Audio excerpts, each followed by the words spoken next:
Your quilt is all quilted. What's the next step? It's time to trim the quilt.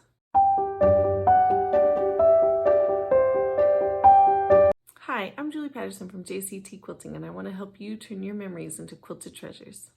Once your quilt is quilted, which means that we have sewn the quilt top, the batting, and the backing together in whichever way that has been done, you will find that you now have extra batting and extra backing fabric around all of the edges of your quilt. Before we can attach the binding, we need to get rid of that extra fabric and that extra batting. So we're going to trim the quilt. In this video, I will show you how I trim my quilts. Any ruler will work, but I find that a large square ruler does the best job of helping me keep my quilt square. I like to use something from within the quilt as a guide or a reference when trimming. When I have borders, I like to use the inner line of the borders as a reference point. I start by measuring the borders on all the sides of the quilt to determine the best width for the trimming. Then I align the quilt, try and make it as straight as possible so it doesn't mess with my eye when I'm trimming. And then I start in the top corner of the quilt and I start trimming. I line it up. Sometimes you have to move, nudge the quilt to get it to line up on the lines, and I cut the corner on those two sides. And then I keep going on one of the sides, using a little bit of the overlap to guide the ruler, and then using the measures that I determined initially to guide the rest of the way for the ruler.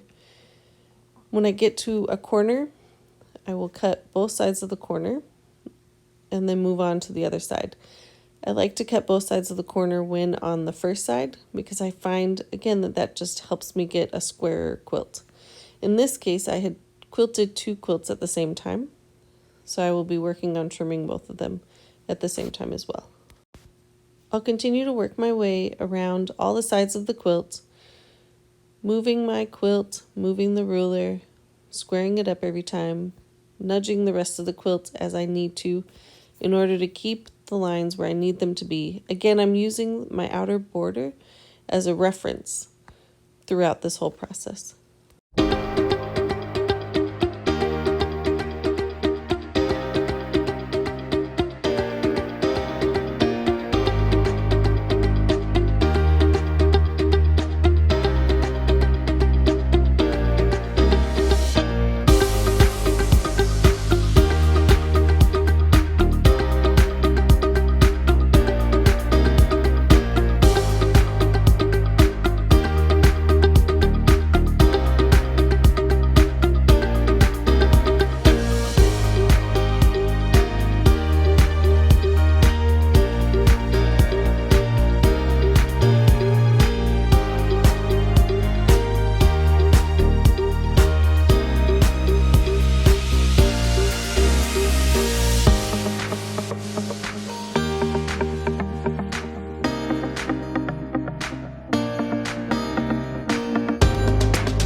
Once the quilt is trimmed, I take the trimmed pieces and I cut off any part that still has quilting. If it's just a small amount, I might seam rip it, but usually it's enough and the stitching is tight enough that it's just easier to just cut off a slim portion or whatever needs to be cut. Now you have batting and fabric scraps that can be used for a future project.